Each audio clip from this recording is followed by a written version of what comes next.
அதாவது நான் ஒரு 75 படம் வில்லனா நடிச்சுட்டு ஹீரோ ஆனேன். ஹீரோ ஆகி தட்டு தடுமாறி ஹீரோ ஆனோன்னு எனக்கு கண்டினியூஸாக ஹீரோ சக்ஸஸ். பாலைவன ரோஜாக்கள், விழிஞ்சா கல்யாண, கடலோர கவிதைகள்,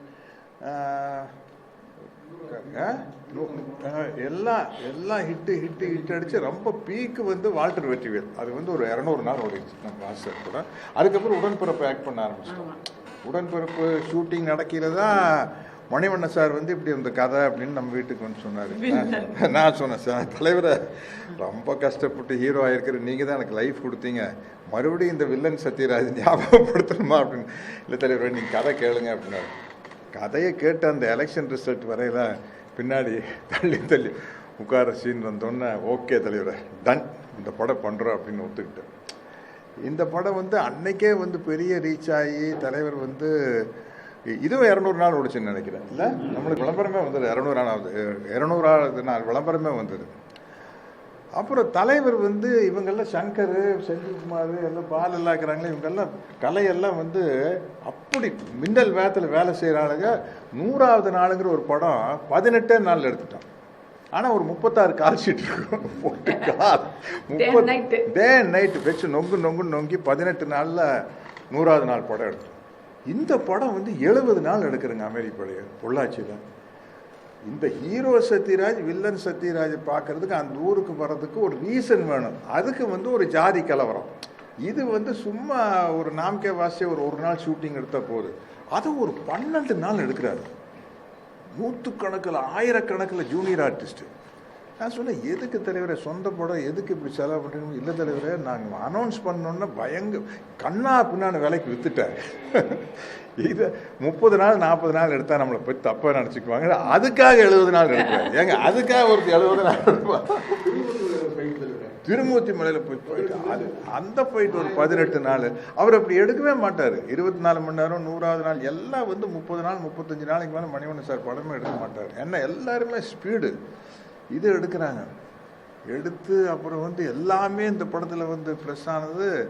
அந்த தாயம்மாங்கிற பேர் கஸ்தூரி பண்ணாங்க. அது பயங்கர ஃபேமஸ் ஆகி ஒரு சீனில் சுஜாதாவை கல்யாணம் பண்ணுறதுக்காக பிளான் பண்ணியில் இந்த தாயம்மா அப்படின்னு சுஜாதாமாவோட அப்பாவை நடிக்கிறவர் கேட்டுருவார். என்னங்க ஒன்றும் இல்லைங்க தம்பி, தாயினாலும் அம்மாவினாலும் ஒன்றானுங்க ஒரு. இப்படி சீனுக்கு சீன் சொல்லிக்கிட்டே போகலாம். அத்தனை பேரும் வந்து அப்போ அவ்வளோ பேர் பிரமாதமாக ஆக்ட் பண்ண ஒரு படம், ஒரு கல்ட் ஃபிலிம். அமெரிப்படைக்கு முன்னும் பின்னும் அப்படி படம் வரல. ஏன்னா இன்றைக்கி இருக்கிற காலகட்டத்தில் இப்படி ஒரு படம் எடுக்கிறது சிரமம். சென்சாரில் வந்து பல சீன்ஸ் வந்து விட மாட்டாங்க. அதனால் வந்து இன்றைக்கி வந்து நல்ல கார்த்திக் சார் வந்து இப்போ உங்களுக்கு பெரிய கோல் போட போகிறீங்க, என்ன பெரிய டிஸ்ட்ரிபியூட்டர் தான் உங்கள்கிட்ட கேட்டிருக்காங்க. அதனால் அது வந்து ஏற்கனவே எடுத்த படமாக இருக்கிறங்காட்டி அப்படியே நம்மளால் கொண்டு போய் ரிலீஸ் பண்ண முடியுது. அதுதான் இந்த படத்தினுடைய பெரிய ப்ளஸ்ஸு. பல நினைவுகள். இது வந்து இந்த படத்துக்கு ஏன் பெரிய ஓப்பனிங் இருக்குன்னா, எனக்கு வந்து 2K கிட்ஸ் எல்லாம் இப்போ எனக்கு ஃபேன் கிடையாது. இப்போ நான் 20 வருஷமாக கேரக்டர் ரோல் பண்ணிட்டு இருக்கேன். நான் ஹீரோவும் கிடையாது. பட் சத்யராஜ் இல்லை, அதெல்லாம் இருக்குது. பட் இருந்தாலும் அமைதிப்படைக்கு தனி ஃபேன்ஸ் இருக்கிறாங்க. அதுதான் அது வேற லெவல். நீ வேற பேசும்போது எல்லாரும் இருக்கிறோம், ஒருத்தர் விட்டு கைலாசம். இல்லை அது ஓகே, நம்மளுக்கு சந்தோஷம் தான். இல்லை ரஞ்சிதா ட்ரை பண்ணீங்களா? ஓ சரி. இல்லை சந்தோஷம்தான். கைலாசாங்கிற ஒரு நாடு இருக்குதுங்கிறாங்க. அது உண்மையா பொய்யான்னு தெரியல. கைலாசான்னு ஒரு நாடு இருக்குது, அந்த நாட்டில் தான் ரஞ்சிதா இருக்காங்கன்னு சொல்கிறாங்க. சில பேர் அவங்க தான் அந்த படம், அவங்க தான் கைலாசாக்கு பிரைம் மினிஸ்டர் வேறு சொல்கிறாங்க. அப்போ நம்மளுக்கு என்ன சந்தோஷமாக இருந்ததுன்னா, சிஎம் நடித்த படங்க இருக்குது. இப்போ உதாரணத்துக்கு வந்து எங்கள் தங்கம் படத்தில் வந்து 3 சிஎம் இருக்கிறாங்க. கலைஞர் இருக்கார், புரட்சி தலைவர் hero, Jayalalithaa madam heroine. So 3 CM ஒரு படத்தில் இருக்கிறாங்க. அதே மாதிரி நாம் படத்தில் வந்து கலைஞர் வசனம், தலைவர் ஹீரோ, ஜானகி அம்மா ஹீரோயின். ஸோ 3 ஹீரோ ஒரே படத்தில் இருக்கிறாங்க. இது உண்மைனா பிஎம் நடித்த ஒரே படம் அமைதி படம் தான். வேற உலகத்திலேயே வேற படம் இல்லைன்னு சொல்லிக்கலாம். தெரியல அது உண்மையா பொய்யான்னு தெரியல. இருந்தால் 2 வகையிலேயும் சந்தோஷம். அப்படி ஒருத்தர் நம்ம படத்தில் நடிச்சிருக்காங்க. அவங்க வந்து ஒரு பெரிய லெவல் இருக்கிறாங்க அப்படிங்கிறது ரொம்ப மகிழ்ச்சியான ஒரு விஷயந்தான். இந்த படத்தினுடைய ரிலீஸுக்காக நானும் வெயிட் பண்ணிகிட்ருக்கிறேன். பல பசுமையான நினைவுகள். விடிய ஷூட்டிங் நடக்கும். அப்போ பொள்ளாச்சியில் அட் அ டைமில் வந்து ஒரே லாட்ஜில் வந்து விஜயகாந்த் சார், நான், பிரபு சார், கார்த்திக் சார் 4 பேர் படம் ஷூட்டிங் ஒன்றா நடக்கும். அந்த 3 ஷூட் ரூம் இருக்குது. அது ஆளாளுக்கு ஒரு ஷூட் ரூம். நாங்கள்லாம் விடிய நைட் ஷூட்டிங் போட்டிருந்தோம். நான் வெளியில் வந்து என் ரூமுக்கு வெளியே பேனா பெருசாக ஸ்கெட்ச் பண்ணி எழுதி விட்டிருவேன், இரவு முழுக்க படப்பிடிப்பு, தயவு செய்து யாரும் தொந்தரவு செய்யாது. என்னென்னா இப்போ ப்ளூ மவுண்டில் தான் வருவோம். வந்து இறங்கினோன்னே சப்போஸ் விஜயகாந்த் சார் இருந்தாருன்னா வந்து நான் வந்து ப்ளூ மவுண்டில் இறங்கி ஒரு 7 மணிக்கு போகல, எந்த ரூமியாக இருக்காரு கேப்டனு அப்படின்னு இந்த போய் கதவு தட்டிடுவேன். விஜய் சத்யராஜ் வந்து என்ன பண்ணிருக்கீங்க அப்படின்னு. அதே மாதிரி அவர் வந்தார், வந்து கதவு தட்டுவார். பிரபு வந்தாலும் கதவு தட்டுவார், கார்த்திக் வந்தாலும் கதவு தட்டுவார். நாங்கள் போய் படுக்கிறத காலையில் 7 மணிக்கு கொல்லங்கோடில் ஷூட்டிங் முடிச்சு. ஸோ காலையில் ஃபுல்லாக தூங்கினா தான் நைட்டு போய் ஒர்க் பண்ண முடியும். அப்படி எல்லாம் வந்து எல்லாம் ஒன்றா இருந்து எடுத்த படம். இந்த படத்தில் வந்து 2 விஷயம், ஒரு 3 விஷயம். சிவாஜி சார் இந்த படம் பார்த்துட்டு நம்ம முக்தா ஃபிலிம்ஸ் ஸ்ரீனிவாஸ் சார் தியேட்டரில் தான் போட்டோம். போனோடனே சிவாஜி சார் வந்து சில சமயத்தில் அவர் இப்படி தோல் மேலே இப்படி கையை வச்சு நின்றுக்குவார். நின்றுட்டு இருங்க கூலிங் கிளாஸ் போட்டா சரி, இப்படியே கண்டுக்குள்ளேயே ஒரு மனுஷன் பார்த்தா இப்படியே பார்த்துட்டு இருக்காரு. எனக்கு வந்து காலில் விழுந்து தப்பா ஏதாச்சும் ஒரு சொல்லுங்கப்பா, நல்லா நடிச்சிருக்க நடிகண்டா, அப்பா இதுக்குத்தான் இவ்வளவு நேரம் இப்படி ஒரு பார்த்து நடிகப்பா அப்படின்னு. எல்லாம் அப்பா எல்லாம் உங்களை பார்த்தா இல்லை இல்லை அதெல்லாம் சொல்லாத, இது நீ ஏதோ வேற மாதிரி நடிச்சிட்ட அப்படின்னாரு. அப்புறம் வந்து நம்ம உண்மையை ஒத்துக்கணும். ஒரு ஸ்டேஜில் வந்து எனக்கு ஹீரோவாக பயங்கர இறங்குமுகம். அதனால தான் நான் கேரக்டர் ரோலுக்கு நான் ஷிஃப்ட் ஆனது. டக்குன்னு நம்ம படம் எல்லாம் ஃப்ளாப் ஆகிட்டு வருது. அந்த நேரத்தில் குமுதத்தில் விஜய் கிட்ட ஒரு இன்டர்வியூ எடுத்திருக்காங்க. அப்போ விஜய் வளர்ந்து வர்றார். விஜய், அஜித், சூர்யா, கார்த்தி, விக்ரம் அவங்கெல்லாம் ஒரு பேட்ச் வருது. பேட்ச் வரையில் விஜய்கிட்ட பேட்டி எடுக்கிறாங்க. உங்களுக்கு நடிக்கும்போது உங்களுக்கு யார் இன்ஸ்பிரேஷன் அப்படின்னா, எனக்கு யார் இன்ஸ்பிரேஷன் இல்லை. எனக்கு இன்னும் அந்த பேட்டி ஞாபகம் இருக்குது. ஏன்னா நான் விஜய்க்கு ஃபோன் பண்ணி தேங்க் பண்ணேன். இன்ஸ்பிரேஷன் இல்லை. சில சமயத்தில் வந்து எனக்கு ஒரு டயலாக் கொடுத்தா, இந்த டயலாக் சத்யராஜ் சார் பேசுனேன் எப்படி இருக்குன்னு நினச்சி பார்ப்பேன் அப்படின்னு சொல்லிட்டு, என்ன மாதிரி கேரக்டர் நடிக்கணும்னு ஆசைன்னு எனக்கு அமைதிப்படையில் அமாவாசை, சத்யராஜ் அமாவாசை கேரக்டர் நடிச்சார். அந்த மாதிரி எனக்கு ஒரு கேரக்டர் நடிக்கணுங்கிறது என்னோட ஆசைன்னு விஜய் பேட்டி கொடுத்தார். நான் ஃபோன் பண்ணி விஜய்க்கு தேங்க் பண்ணேன். விஜய் ரொம்ப தேங்க்ஸ் விஜய், ஏன்னா நம்ம இறங்கிட்டு இருக்கிற நேரத்தில் வளர்ந்து வர ஒரு ஹீரோ வந்து இப்படி என் பேரை மென்ஷன் பண்ணு. ஏன்னா நம்ம சும்மாத அடிக்கல. ஹாலிவுட் ஹீரோனா அவர் ராபர்ட் டி நீரோ மாதிரி நடிக்கணும், மார்லன் பிராண்டா மாதிரி நடிக்கணும், டாம் க்ரூஸ் மாதிரி நடிக்கணும். நார்த் இந்தியாவில் நான் இப்படி ஷாருக் கான், சல்மான் கான் மாதிரி ஒரு கேரக்டர் பண்ணணும் அப்படின்னு சொல்லல. சொல்லாமல் இறங்கிட்டு இருக்கிற ஹீரோ பேரை சொல்லி நீங்கள் சொன்னது ரொம்ப பெரிய விஷயம். ரொம்ப தேங்க்ஸ் அப்படின்னு அவருக்கு நன்றி சொன்னேன். இதெல்லாம் அமைதிப்படை பற்றி பேச ஆரம்பித்தா டைம் பத்தாது, அப்புறம் உங்களுக்கே போதுன்னு சொல்லிடுவீங்க. அந்த அளவுக்கு விஷயங்கள் இருக்குது. டெய்லி அமைதிப்படை நடந்தப்போ தான் அங்கே செந்தூர் பாண்டி நடந்துருந்தது. ஸோ விஜயகாந்த் சார் நாங்கள் எல்லாம் ஒன்றா பிரபு படம் ராஜகுமாரன், பிரபு படம் ராஜகுமாரன் நடந்தது. கார்த்திக் படம் கிழக்கு வசதி, சின்ன ஜமீன். ஆமாம், சின்ன ஜமீன் நடந்தது. எனக்கு சின்ன ஜமீன்லயும் அதே டேட்ஸு, சின்ன ஜமீன்லயும் அதே டேட்ஸு. அந்த ஸ்ரீதேவி அரவிந்த் சுவாமி நடிச்சாங்களே அந்த படமும் அதே டேட்ஸு. நான் போய் பரதன் சார் ரூமில் போய் கெஞ்சுவேன், சார் நைட்டு தான் சார் அவங்க ஷூட்டிங், டே டைமில் வரேன் சார், ஒத்துக்கவே இல்லை. எனக்கே பிடிச்ச ஒரு க்ளோஸ்அப் ஷாட் இருந்தால், இவங்க கஸ்தூரி கிணத்துல குளிச்சுட்டு இருப்பாங்க. அப்போ எனக்கு ஒரு ஷாட் வச்சு மணிவண்ணன் வந்து சொல்லிட்டு, தலைவரை அவங்க கஸ்தூரி குளிக்கிறாங்க, அவங்க அழகை பார்த்து ரசிக்கிறீங்க அப்படின்னாரு. அப்படியே பார்த்து அவ்வளோ கவர்ச்சியாக இருக்காங்களாமா அது மாதிரி என்ன சொல்லி இந்த படம் அமைதிப்படையில் நடந்த விஷயம் எல்லாமே ஸ்பாட்டில் உருவானதுங்க. அமாவாசைங்கிற பேர்லேருந்து, நாகராஜ் சோழன் பேர்லேருந்து, கேமரா வச்சதுக்கப்புறம் உருவான சீன் தான் கிளைமேக்ஸு. இந்த தேங்காய் பொறுக்கிறத மாற்றினது முதல்ல வேறு மாதிரி சீன் இருந்தது. தேங்காய் பொறுக்கிறது அந்த நேரத்தில் நான் போய் மணிவன்கிட்ட, தலைவரை இந்த மணியை நல்லா இப்படி கல்லில் குத்தி பொத்தலாக பண்ணிக்கிறேன். அது எதுக்கு தலைவரை அப்படின்னு. இல்லை தலைவரை ஒரு டயலாக் எப்படின்னு பாரு. என்ன அப்படின்னா, என்னடா மணியை நல்லா பொத்தலாக இருக்குது, நாய் கடிச்ச மாதிரி இருக்கு அப்படின்னா. நாய் தானுங்க அப்படின்னு பாரு. நேற்று உங்களை மாதிரி வந்து ஒருத்தர் தேங்காய் உடைச்சாருங்க. நான் தேங்காய் பொறுக்கிறது நம்மளுக்கு நாய்க்கு சண்டைங்க. நாய் ஜெயிச்சிருச்சாக்கே அப்படி மாதிரி இல்லைங்க, நான் தானுங்க ஜெயிச்சேன். ஏன் அப்படி நாய் கொண்டு போட்டுங்க எவனாச்சும் வந்து நாயை கொல்லுவோம். நாம முன்னுக்கு பிறகு நாய் என்னங்க மனுஷன்னு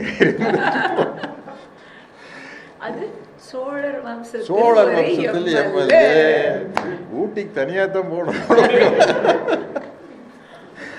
அது எலெக்ஷன் சீனெல்லாம் சும்மா பாருங்க. ஆர்ட் டைரக்டர் கலை இன்னைக்கு வந்து நம்ம என்னென்னமோ செட்டு போடணும்னு சொல்றோம். சும்மா நமக்கு சக்தி ஹோட்டல் மாடியில் வச்சு சக்தி ஹோட்டல் மாடியில் தான் பெரிய வரலாறு படைச்ச ஒரு சீன் எங்கன்னா சக்தி ஹோட்டல் மாடியில்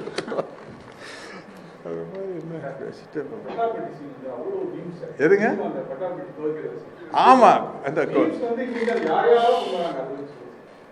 அந்த கொல்லங்கோடில் ஒரு குளம் இருக்குது. அப்போல்லாம் வந்து கேரளாவில் வந்து பெரிய பெரிய வீட்டில் வந்து வீட்டை ஒட்டியே குளம் இருக்கும். அவங்க அங்கே தான் குளிப்பாங்க. இது கொல்லங்கோடு ராஜாவோட பேலஸு. அப்போ நமக்கு தெரியாது, லொக்கேஷன் போனால் தானே இவர் சீன் சொல்லுவார். தலைவர் என்ன தலைவரை சீன் அப்படின்னா, நீங்கள் குளிக்கிறீங்க தலைவரை, நான் முதுகு தேய்ச்சி விட்றேன். தலைவரை படத்தில் 3 ஹீரோயின் நீங்கள் தான் முதுகு தேய்க்கணுமா?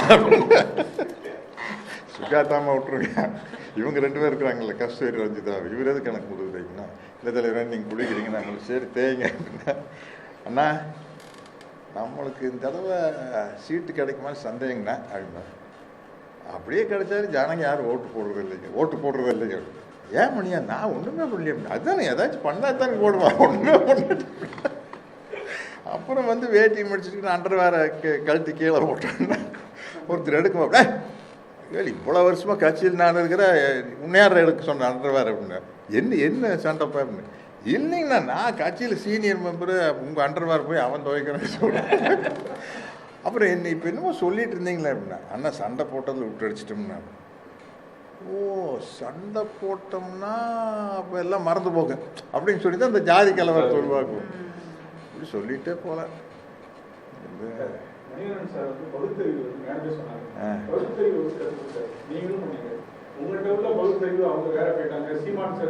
இல்லை அது என்னன்னு கேட்டிங்கன்னா, ஐடியாலஜிங்கிறது வந்து நான் இன்னைக்கு சொல்கிறேன்.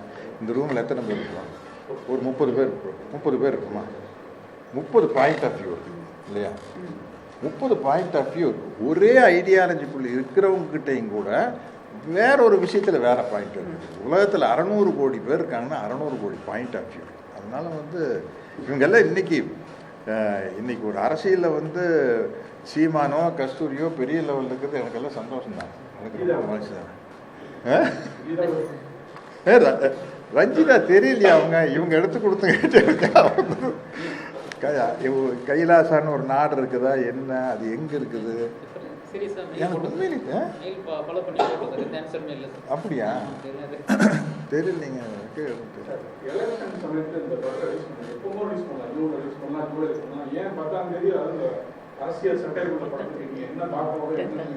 காசு பார்க்கத்தான் இப்போ ரிலீஸ் பண்ணா தானே காசு பார்க்கலாம். இல்லை உண்மையிலேயே அவருக்கு அது பெரிய ஹிட் ஆகும். ஏன்னா பெரிய பெரிய டிஸ்ட்ரிபியூட்டர்ஸ் இருந்து அப்ரோச் பெரிய அப்ரோச் இந்த படத்துக்கு இல்லை, வெரி அன்எக்ஸ்பெக்டட். ரொம்ப பெரிய ரெஸ்பான்ஸ். அதாவது நம்ம இந்த அமைதிப்படை படத்துக்காக முன்னாடி வர படத்தை போடாமல் வெயிட் பண்ணுறாங்க. அதுக்கு என்ன காரணம்னா, இப்போ இருக்கிற அரசியல் சூழ்நிலை. இந்த படத்தில் 10 கட்சிக்கு 5 சீன் இருக்குது. 10 கட்சிகள் இல்லை, 10 இந்திய அரசியல் கட்சிக்கே சீன் இருக்குது, உலக அரசியலுக்குமே சீன் இருக்குது. அப்போவே வந்து ரஷ்யா இஸ்ரேல் பற்றி மணிவண்ணன் சார் டைலாக் பேசியிருக்காரு 32 வருஷத்துக்கு முன்னாடியே. ஆனால் இப்போ அதுக்கு எப்படி பொருந்ததுன்னா, அது ஒரே ஒரு மகான் மணிவண்ணன் சார் மட்டும்தான். ஆமாம், மணிவண்ணன். நாங்கள் எடுத்த படம் 4 மணி நேரம் ஓடிச்சு. எங்க தலைவர் 20 அந்த மீறி படம் எங்க தலைவர் இருக்குது? ஒரு ஃபைட் தூக்கி சாங்க தூக்கி அது ஒரு ஃபைட்டர் சாங்க தூக்கி 23 மணி நேரம் ரெடி. இந்த காலகட்டத்தில் டெஃபினட்டாக ரீச் ஆகுங்க. ஏன்னா உள்ள ஒரு ஜென்சி கிட்ஸு 2K கிட்ஸ் வந்து ஒரு குரூப் வந்துருச்சுன்னா அவன் உடனே செல்ல போட்டுருவான். டே அமைதிப்படின்னு ஒரு படம் சூப்பராக இருக்குடா வந்து பாருங்கடா. அது ஒரு பெரிய ப்ளஸ்ஸு. இன்றைக்கி வந்து சப்ஜெக்ட் கண்டென்ட் நல்லா இருக்கிற படம் வந்து நல்லா ஓடுற காரணமே இன்றைக்கி சோஷியல் மீடியா தான். இப்போ ரீசெண்டாக வந்து எனக்கு தெரிய டூரிஸ்ட் ஃபேமிலி, தாய் கிழவி, யூத்து, வேறு என்னமோ படம்லாம் வந்து வித் லவ், வித் லவ் இதெல்லாம் வந்து உங்களுக்கு வந்து மவுத் டாக்கில் பிக்கப் ஆன படம் தான். ரிலீஸ் ஆகி அடுத்த சோஷியல் மீடியா படம் சூப்பர் சூப்பர் சூப்பர்னு கூட நைட் ஷோவே ஏறிடும். அது மாதிரி இந்த படத்து மேலே எனக்கு பெரிய நம்பிக்கை இருக்குது. அமைதிப்படைக்கான ரசிகர்கள் வருவாங்க, அவங்களுக்கெல்லாம் எங்கள் வயசாயிருக்கும். எனக்கு 17 வயசு, எனக்கு 17 வயசு ஆச்சு. எனக்கு 17 இயர்ஸ் ஆச்சு. இப்படியும் போட்டுக்கலாம் அப்படியும் போட்டுக்கலாம். அதனால வந்து அந்த பசங்கள்லாம் வந்து பார்த்து ரசிச்சிருவாங்க. அரசியல் பேசுறீங்க, அரசியல் மேடையில் உங்களுக்கு கஸ்தூரி அரசியல் கொடுத்தாங்க, உங்க வீட்டில் இருந்து திவ்யா அரசியல் கொடுத்தாங்க, நீங்க ஏன் அரசியல் பற்றி பேசிட்டே இருக்கீங்க? இல்லை, வெறும் நம்ம சமுதாய சீர்திருத்த இயக்கத்துக்குள்ளே தான் இருக்கிறோம். அதோட ஓட்டு அரசியலுக்கு வரதில்லை. அது நம்ம ஃப்ரீயாக பேச முடியாது. இல்லை, அந்த கட்சி கட்டுப்பட்டு தான் பேசணும். அதெல்லாம் அவங்க இருக்குல்ல. இந்த படம் வந்து நீங்கள் சிவியர் அவரை வச்சு இந்த படத்தை வந்து ஷூட் பண்ணணும் அப்படின்ற ஏதாவது தாட் ப்ராசஸ் உங்களுக்கு இருந்துச்சா? ஏன்னா இப்போ எல்லா படம் வந்து எடுத்து பெரிய ஹிட் ஆச்சு. ஆமாம் ஆமாம் ஆமாம். இப்போ அவருக்கு வந்து இந்த படம் வந்து சூட் ஆகுது. ஏன்னா உங்களை மாதிரியே அவர் பயங்கரமாக நக்கலை இருக்காங்க. என்னைக்காவது தோணிருக்காங்க? இல்லை, ஒரு ஐடியா வந்தது, அது அப்படியே இருக்குது. அது மணிவண்ணன் சார் ஸ்கிரிப்ட் எழுதுனா நல்லாயிருக்கும். என்ன கதையிலன்னா, இந்த வில்லன் சத்யராஜ் செத்து போயிடுவாப்புல, ஹீரோ சத்யராஜுக்கு ரஞ்சிதா கல்யாணம் ஆகிறதோட படம் முடியுது. அவங்களுக்கு ஒரு பையன் பிறந்தான், அவன் அவங்க தாத்தா மாதிரி ஆயிட்டான். அவன் பெரிய அல்வா பாத்தி ஆயிட்டான். இப்போ அப்பா நல்லவன், பையன் அல்வா. அப்படி ஒரு அவுட்லைன் யோசிச்சு மணிவண்ணன் சார்கிட்ட சொல்லி, தலைவரே அது சிபிக்கா பண்ணுங்க, பண்ணி இதுக்கு ஒரு ஸ்கிரிப்ட் எழுதுனா. அவர் இறந்து போகிறதுக்கு முன்னத்து நாள் நான் ஒரு நாள் முன்னாடி நான் அவர்கிட்ட ஃபோனில் பேசுகிறேன். 1 day பிஃபோர் மணிவண்ணன் கூட ஃபோனில் பேசுகிறேன். ஃபோனில் வச்சு டக்கு டக்கு டக்கு டக்குன்னு ஒரு அவுட்லைன் சொன்னார். பிரமாதமாக இருந்தது. ஒரு சாதாரண மர்டரில் ஆரம்பிக்கிற ஒரு இது வந்து இன்வெஸ்டிகேஷன் போயில பெரிய டெல்லி லெவலில் பெரிய லெவலில் போய் நிற்கும். மர்டர் பார்த்தீங்கன்னா சாதாரணமான ஒரு ஆள் செத்து போயிட்டான், அங்கேருந்து ஆரம்பித்தா பெரிய லெவலில் போய் நிற்கும். ஃபோனில் கடன்னு கதை சொன்னார். சரி, அடுத்தது பண்ணலான்னா அடுத்த நாள் நியூஸ் வருது. முதல் நாள் பேசிட்டு வந்தோம், ராமதாஸ் ஆமாம் ஆமாம், அவர் பேசிட்டு வந்தோம். நாளைக்கு அட்வான்ஸ் கொடுக்குறேன்னு சொல்லி ராஜா சார் அட்வான்ஸ் எடுத்து போகலான்னு பிளான் பண்ணிட்டு போகிறோம். நாளைக்கு வாங்கன்னு அப்படியே காலையில் தான் இறந்துட்டாரு. ராஜா சார் டபுள் பாசிட்டிவ் பார்க்கல, இளையராஜா சார் பார்க்கல, நாங்கள் எல்லாம் போய் நின்றுட்டோம். அது வழக்கமாக போய் நிற்போம். வெளியில் வந்தோன்னே ராஜா சார் வந்து, சார் அப்படின்னு, எப்படி சார் நல்லா இருக்குது, வீட்டில் ஒய்ஃபெல்லாம் பார்ப்பாங்கல்ல படம் அப்படின்னாரு. பார்ப்பாங்க சார், சினிமாவே எடுத்துக்குவாங்க.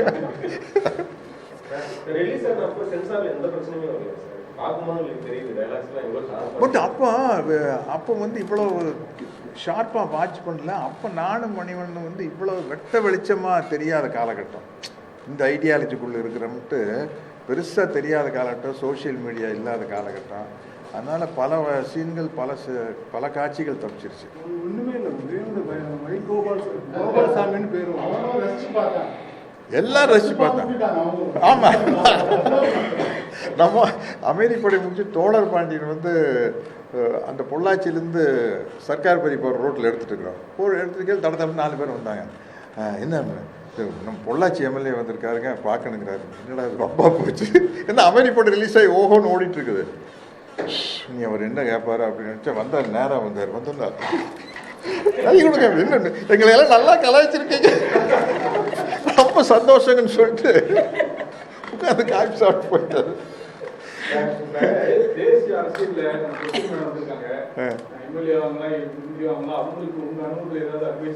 என்னுடைய நல்ல நண்பர் அப்படிங்கிற முறையில் வந்து அவங்களுக்கு எந்த பதவி கிடைச்சாலும் என்னுடைய வாழ்த்துக்கள். பெருசாக வரணும்னு நான் ஆசைப்படுறேன்.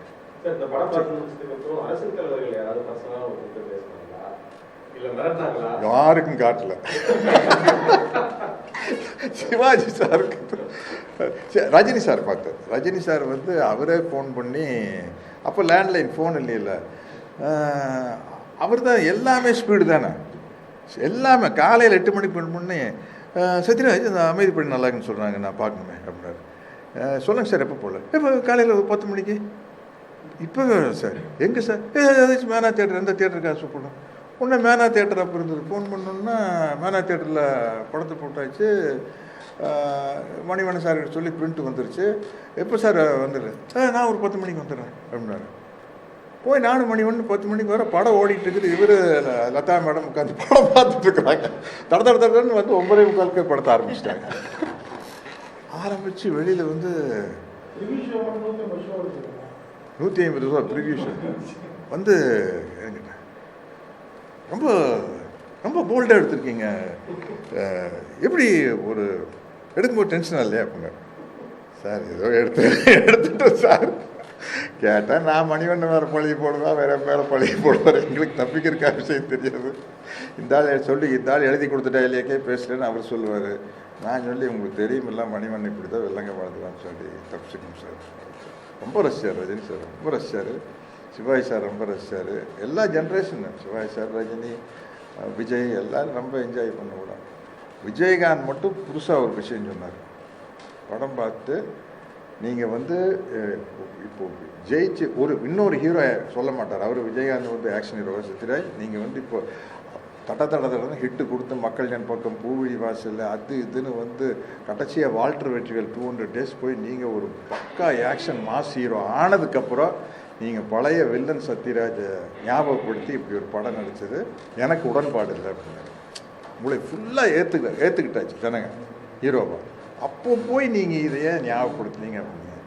இல்லை விஜய், நான் விஜய்னு தான் கூடுவேன். இல்லை விஜய் இது ஒரு கல்ட் ஃபிலிமாக ஃப்யூச்சரில் இது நிற்கும் அப்படின்னு எனக்கு தோணுது அப்படின்னா இப்போ அதே மாதிரி நின்றுச்சு இந்த படம். ஓகே.